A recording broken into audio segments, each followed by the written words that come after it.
All right, today we're cracking open a really incredible story. It's a story about engineering, sure, but it's also about a quiet, steady revolution that is completely changing what it means to be a military power.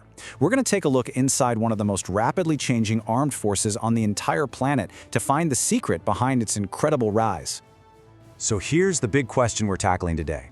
How exactly does a country go from buying almost all of its military gear from other nations to designing, building, and even exporting some of the most advanced land systems in the world? I mean, that's a huge shift from being a customer to a major player on the world stage, and it happened way faster than anybody thought possible. So, what's the secret sauce? Now, that is a huge statement, right? But it's the core idea we're going to unpack. See, this isn't just about having a big army with a lot of soldiers. It's about having the brains, the industrial and tech base to build it, to improve it, and to make it a serious force to be reckoned with. This quote really sets the scene for a major shift in the global balance of power, and we're going to break down how it's happening, piece by piece. Okay, so where does a journey like this even begin? Well, it doesn't start with some brilliant, out-of-the-blue invention, nope. It starts with something much more practical, learning from the people who already do it best. That first, absolutely critical step was to take proven, legendary designs from other countries and just master them. Take them apart, put them back together, upgrade them, and in the end, make them even better. Think of this slide as the school of hard knocks for building an army. It all starts way back in 1943 with the MK Kurakal, a really bold first step during a world war that kind of planted the seed. Then for years, Turkish engineers just got their hands dirty, learning every single bolt and wire of the legendary American M48 Patton tanks.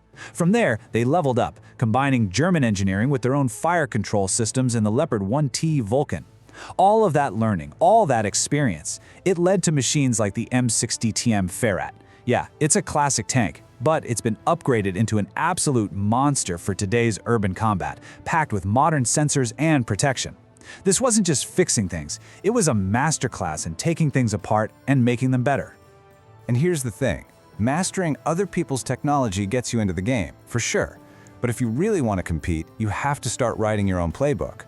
All that confidence, all that expertise they gained from decades of upgrades, it created this critical mass of knowledge. The whole goal shifted from just improving old designs to creating something brand new, from a completely blank sheet of paper.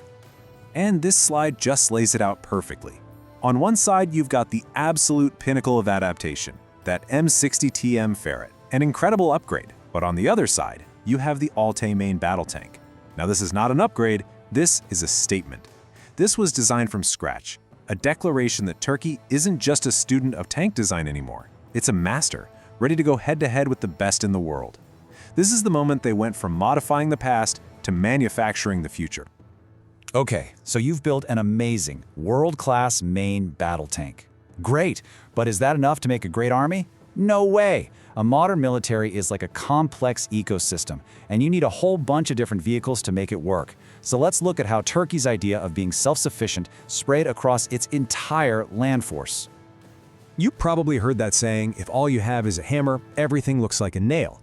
Well, a modern army can't afford to be just a hammer. It needs a whole toolbox, and that's what this chart shows. Your main battle tanks, those are your sledgehammers, sure, but they can't do every job. You need fast-wheeled vehicles to get places quickly, you need versatile tracked vehicles to back up the infantry, and you absolutely need a powerful umbrella of artillery and air defense to control the whole battlefield.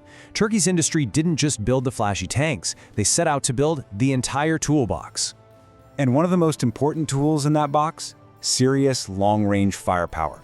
The T-155 Fırtına II is a perfect example. I mean, they call this thing the king of the battlefield for a good reason. With its massive cannon, it can reach out and touch threats from miles and miles away, basically shaping the fight before your troops are even in danger. It's a symbol of strategic control. But it's not all about brute force from a distance. You gotta be fast, you gotta be flexible. And that's where something like the PARS Alpha 8x8 comes in. This is the new wave of wheeled armor. Its whole job is to get troops where they need to be, fast and safe, no matter how rough the terrain is. It's built to go almost anywhere, which makes it the absolute backbone for any modern rapid reaction force. And this is a point that I think is so important and often gets overlooked. With all this talk about firepower and speed, you can't forget about protection. The BMC Kirpi 2 is a legend. Why? Because it's described as a world leader in resisting mines. Its design has one primary mission above all else: bring your soldiers home safe. And that focus on survivability, proven over and over in conflict zones, has made it a global benchmark and has, no exaggeration, saved countless lives. Think about it. You can have the most powerful ground army in the world, but what good is it if it's a sitting duck for threats from the sky? That's exactly why the Hisar mobile air defense systems are so crucial. They basically create a protective bubble, a shield over your ground troops that can defend against everything from fighter jets to drones to cruise missiles. It's a vital layer of defense that lets the army do its job.